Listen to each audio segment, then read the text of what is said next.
सभापति महोदय, श्री गौरव गोगोई जवाब जरूर देना। गौरव गोगोई जी द्वारा जो अविश्वास का प्रस्ताव सदन में लाया गया है, मैं उसके समर्थन में बोलने के लिए खड़ा हूं। और गौरव गोगोई जी ने मणिपुर की हिंसा के बारे में बहुत विस्तार से चर्चा की।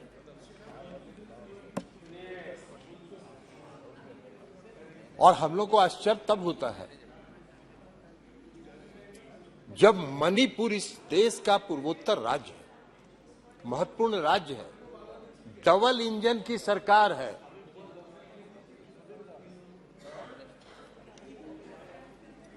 डबल इंजन की सरकार है और वहां की चर्चा जब होती है, वहां के हालात पर जब चर्चा होती है, तो जो सत्ता पक्ष के लोग हैं वो विभिन्न राज्यों के छिटपुट घटनाओं की चर्चा करके उसको जस्टिफाई करना चाहते हैं। ये नहीं है। मणिपुर को आप इतने हल्के में नहीं लें। आज मणिपुर में घटना हुई है, कल मिजोरम में होगी, परसों नागालैंड में होगी। आपका पूर्वोत्तर, पूरा पूर्वोत्तर का सीमा, आपका पूरा पूर्वोत्तर का सीमा उससे प्रभावित होगा। लेकिन आप उसकी गंभीरता ही नहीं समझ रहे। आज मणिपुर की हालत बहुत खराब है। उसकी गंभीरता के बारे में किसी ने चर्चा नहीं की। लंबा लंबा भाषण हुआ, लेकिन मणिपुर की गंभीरता में और मणिपुर की स्थिति के बारे में किसी ने एक शब्द बोलने का, इसलिए कि उनको पता ही नहीं है कि मणिपुर में क्या हुआ। उनको पता ही नहीं है कि मणिपुर में क्या हुआ। मैं भी गया था, मणिपुर गया था, और मैं गया था, दो समुदाय के बीच इतनी दूरी बढ़ गई है, इतनी घृणा फैल गई है एक दूसरे के प्रति कि उसको पाटना बहुत मुश्किल है। जितने हल्के में आप कह रहे हैं उसको आप नहीं पाट सकते। दोनों समुदाय के लोगों में विश्वास की कमी है। हम लोग गए थे, दोनों समुदाय के राहत शिविरों में गए थे। दोनों समुदाय के लोगों का विश्वास राज्य की सरकार के प्रति समाप्त हो गया। दोनों समुदाय के लोग आज राज्य सरकार को पूरे मणिपुर की घटना के लिए दोष दे रहे हैं। आप कह रहे हैं क्या मांग किया था विपक्ष ने? भाई आप कह रहे हैं कि गृह मंत्री जी बयान देने के लिए तैयार थे, रक्षा मंत्री जी बयान देने के लिए सब तैयार थे। ये सरकार किसकी है? सरकार किसकी? सरकार है इस देश के आदरणीय प्रधानमंत्री जी के नेतृत्व। हर हम विपक्ष के लोग यही चाह रहे थे कि आदरणीय प्रधानमंत्री जी, आज 3 मई से आज तक लगातार मणिपुर जल रहा है और इस देश के प्रधानमंत्री एक शब्द नहीं बोल रहे। वहां के जो 150 से ज्यादा लोग मर गए, उनके प्रति संवेदना का भी एक शब्द नहीं बोल रहे। इतनी बड़ी घटना हो गई इस देश के किसी राज्य में, पूर्वोत्तर के राज्य में, आप एक शब्द नहीं बोल रहे। हम लोगों की यही मांग थी कि आदरणीय प्रधानमंत्री जी आए और मणिपुर के बारे में बताएं, मणिपुर के लोगों के प्रति अपनी संवेदना व्यक्त करें। उन्होंने कहा नहीं। और जब राहुल गांधी जी ने कहा कि अहंकार का ये मतलब, ये अहंकार का प्रतीक है, तो बहुत लोगों को चिलमिलाहट लगी, तितली लग गई। नहीं है।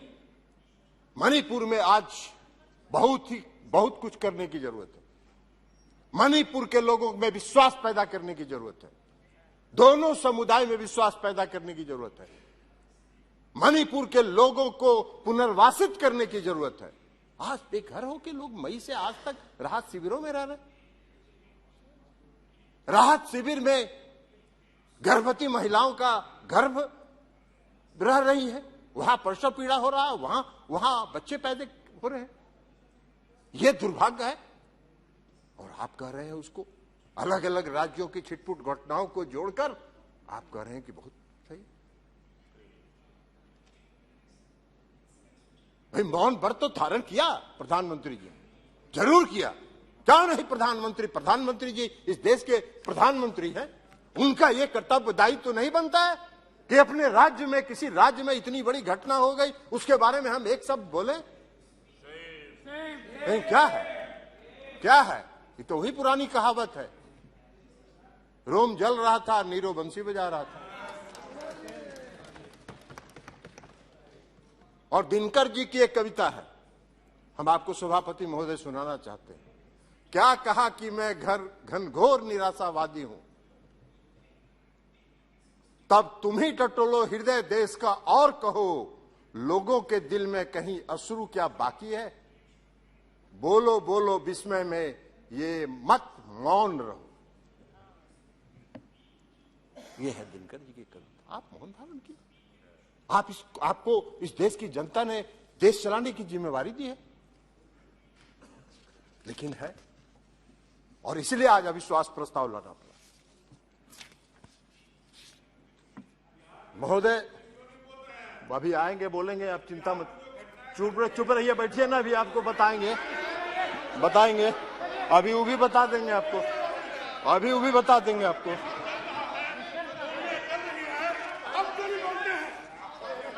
बैठिए आराम से बैठिए, सुनिए, नहीं बैठिए जी, आप बोलिए। चिंता मत करिए, आपका जब नंबर आए तब बोलिएगा, आप बोलने दीजिए, प्लीज बैठ जाइए, कोई चिंता नहीं, ठीक है। टिकट नहीं, जब आपका पक्ष का नंबर आएगा बोलेगा, आप बोलिएगा, उनको बोलने दीजिए जी, बोलिए, उधर ध्यान मत दीजिए, आप बोलिए।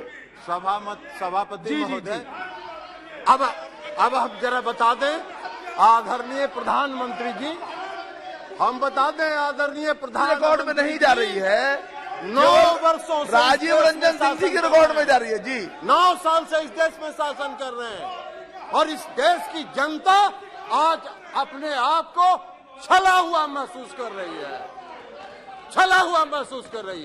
2014 में इस देश के प्रधानमंत्री नरेंद्र मोदी जी चुनाव लड़ रहे थे, किसके बल पर जीत रहे थे? इस देश के नौजवानों पर, इस देश के बेरोजगारों पर क्या वादा किया था उन्होंने? इस देश को उन्होंने वादा किया था 2 करोड़ बेरोजगारों को प्रति वर्ष रोजगार देंगे। 9 साल हो गया, 18 करोड़ का तो हिसाब दीजिए, 18 लाख का भी हिसाब नहीं दे रहे, 18 लाख का भी हिसाब नहीं दे रहे, काहे का? और बना क्या दिया? हाँ, रोजगार दिया एक आदमी को रोजगार जरूर मिला, वो सबसे बेरोजगार था। हम नाम नहीं बोलेंगे किसको रोजगार दिया उन्होंने, ये खुद बताएं कि किसको रोजगार उन्होंने दिया, जो सबसे बड़ा बेरोजगार था, और उसको भारी रोजगार देके पूरा इस देश के नंबर 1 और दुनिया के नंबर 3 पर पहुंचा देने का काम किया। नाम बताइए आप ही, किसको इतना बेरोजगार था जिसको रोजगार दिया? इस देश के नौजवानों को तो रोजगार नहीं मिला। हम लोग भी चुनाव लड़ रहे थे 2014 में, जो बेंगलोर में, महाराष्ट्र में और अलग अलग शहरों में जो लड़के इंजीनियरिंग और मेडिकल कॉलेज में पढ़ते थे, सब अपनी पढ़ाई छोड़ के गांव आ गए थे और सब अपने घर में बैठ गए थे और कह रहे थे अपने अभिभावकों को कि मम्मी पापा वोट दे दो मोदी जी को, हम लोगों को रोजगार मिल जाएगा। रोजगार तो मिल गया, क्या हुआ? आज वही लड़के 5,000 4,000 रुपए की नौकरी के लिए प्राइवेट कंपनियों में दर भटक रहे हैं। 18 करोड़ लोगों के रोजगार का क्या हुआ? 18 करोड़ लोगों के रोजगार का हिसाब दीजिए। बना क्या दिया आपने? अभी रक्षा मंत्री जी नहीं है, रक्षा मंत्री जी नहीं है।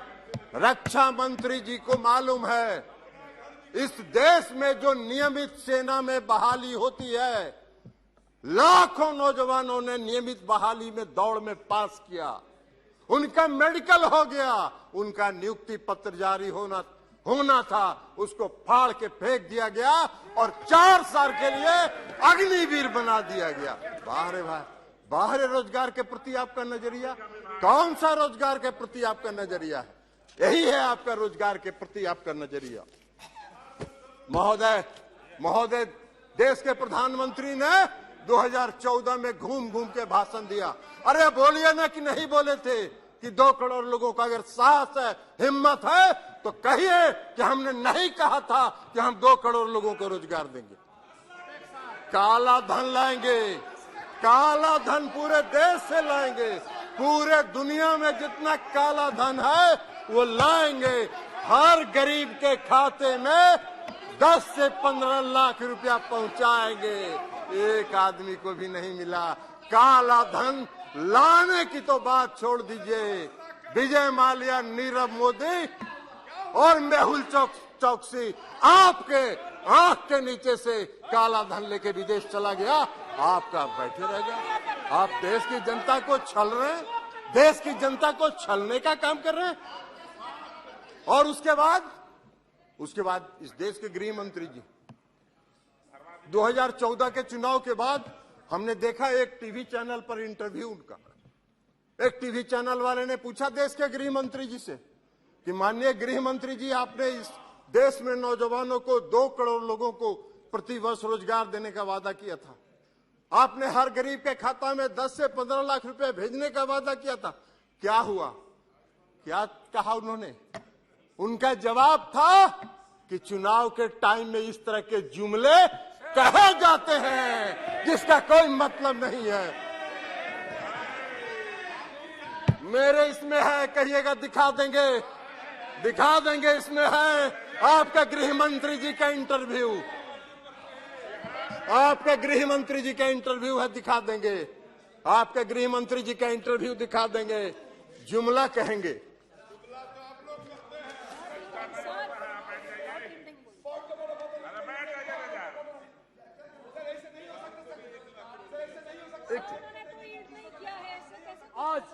आज नरेंद्र मोदी जी के नेतृत्व। अरे छोड़िए, ये पॉइंट ऑफ ऑर्डर है।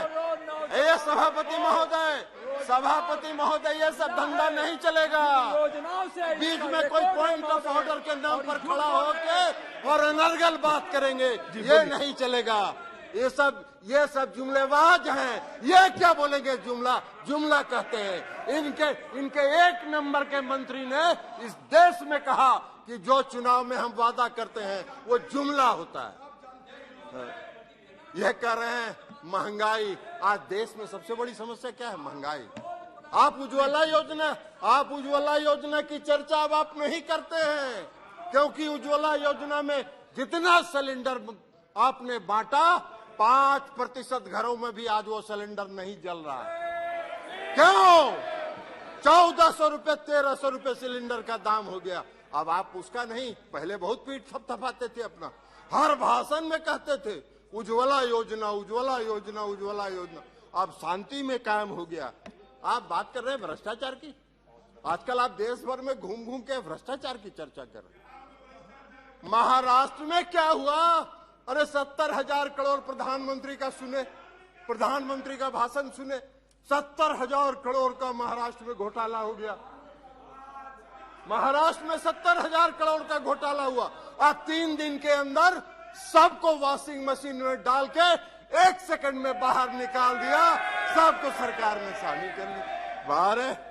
वाह, कर्नाटक का चुनाव लड़े थे ना अभी। कर्नाटक के चुनाव में भ्रष्टाचार सबसे बड़ा मुद्दा था। प्रहलाद जोशी जी यहाँ बैठे हैं, उनको पता होगा। भ्रष्टाचार 40,000। वो भी बताएंगे, वो भी बता रहे हैं आपको, चिंता मत करिए, वो भी बता रहे हैं। 1 मिनट, वो भी बताएंगे आपको।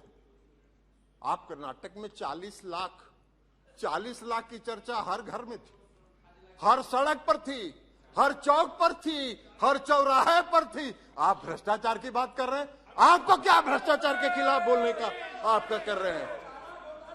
कल वो भी बताएंगे, चिंता मत करिए राकेश जी, वो भी बताते हैं अभी आपको। अभी आ रहे हैं, उसी पर आ रहे हैं, चिंता मत करिए ना।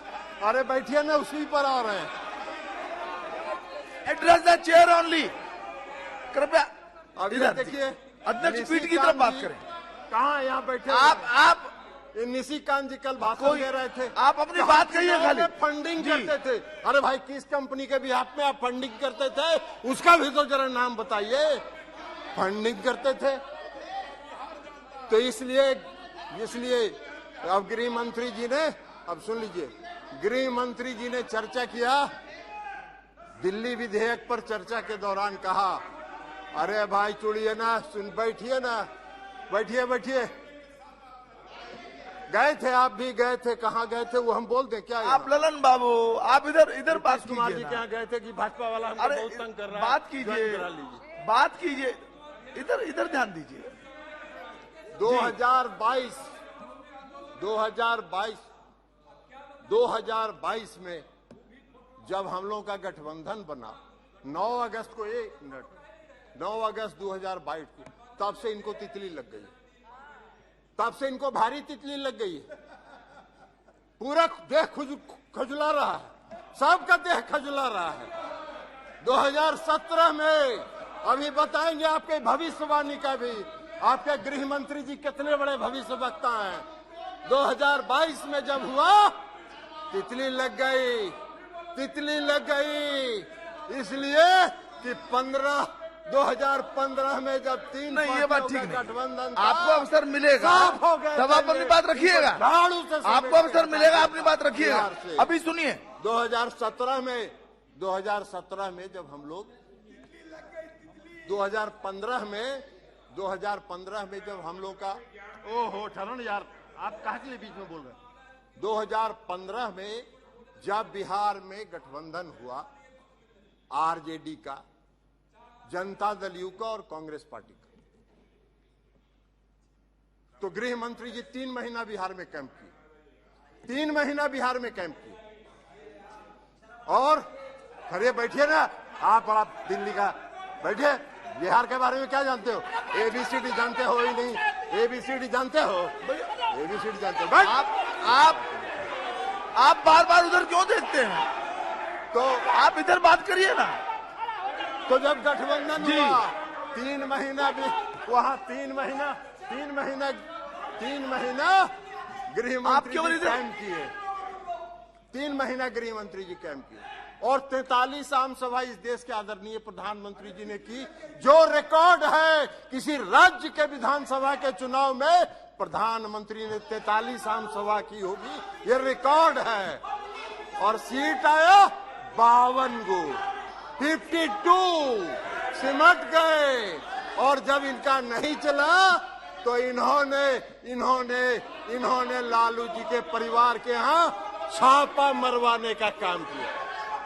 और जब छापा मरवाने के कारण 2017 में हमारा गठबंधन टूटा, तो 17 से 22 तक कुछ नहीं हुआ, 2017 से 2022 तक कुछ नहीं हुआ।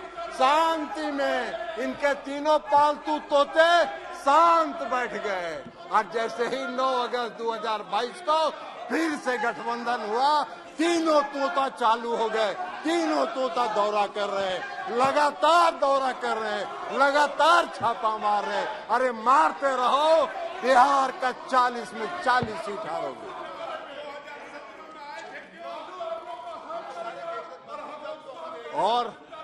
और आपको बता दें, और आपको एक बात बता देते हैं सभापति महोदय, और आपको एक बात बता देते हैं, इसके देश के गृह मंत्री जी जो है वो बहुत भारी भविष्यवक्ता भी हैं, ज्योतिष का ज्ञान है उनको।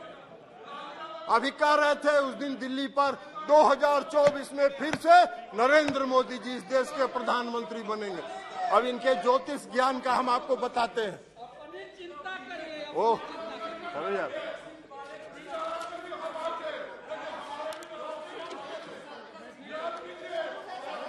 बैठिए, बैठ जाइए, बैठ जाइए, बैठ जाइए, बैठ जाइए, आप बैठ जाइए, बैठ जाइए प्लीज, बैठिए, बैठिए, बैठिए।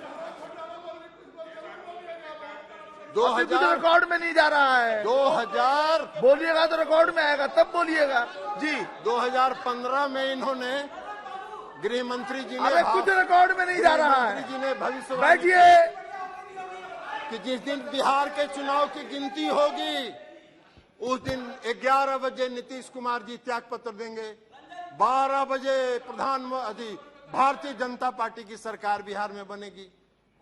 इनका भविष्यवाणी फेल कर गया, भविष्यवाणी फेल कर गया गृह मंत्री जी का। 52 को मात्र सीट आया।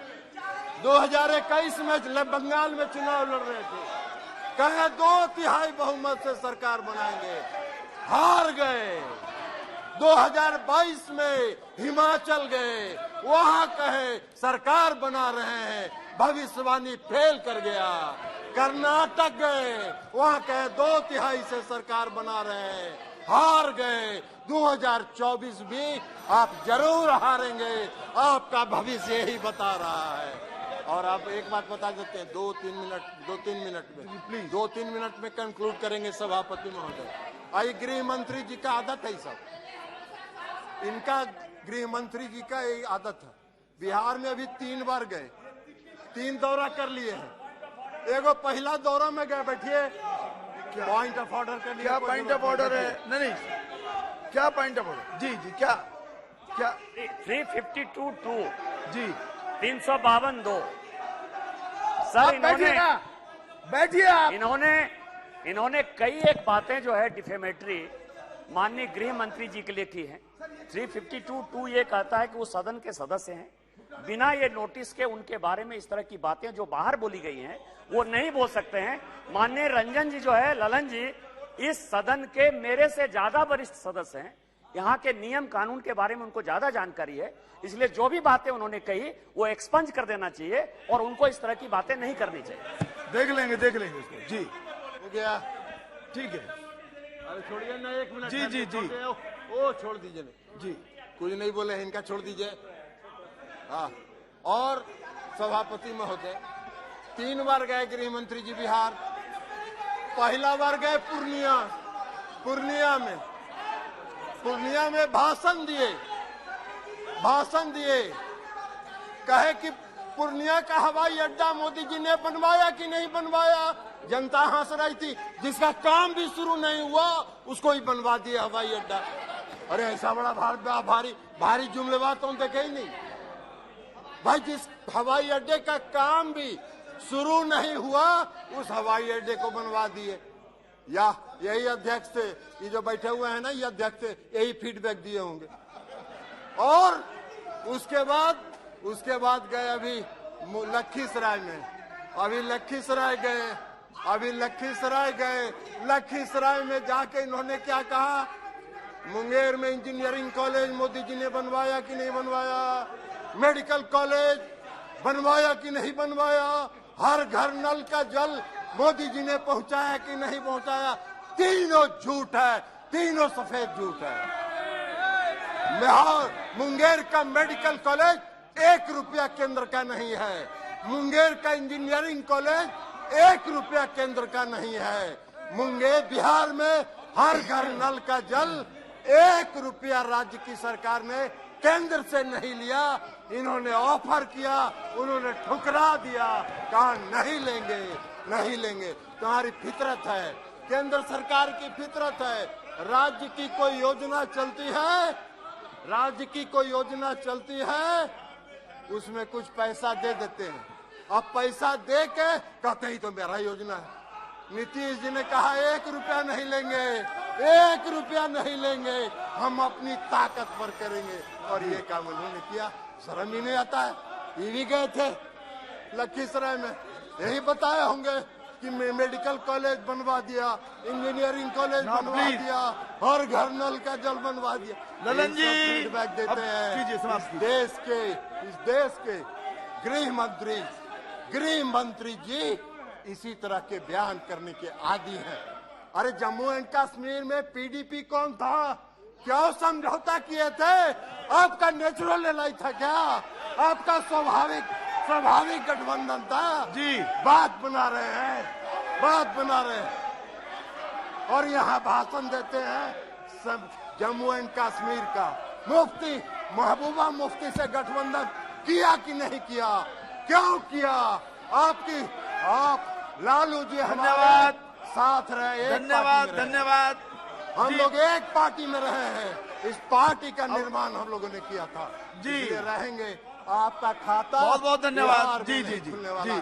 तो इसी के साथ श्री मैं राम सभापति कृपाल यादव महोदय, बस कंक्लूड कर रहे जी। हैं। इसी के साथ सभापति महोदय, मैं अविश्वास प्रस्ताव का समर्थन करता हूं और इनकी 2024 में विदाई का ऐलान। श्री राम कृपाल यादव बहुत जी। धन्यवाद।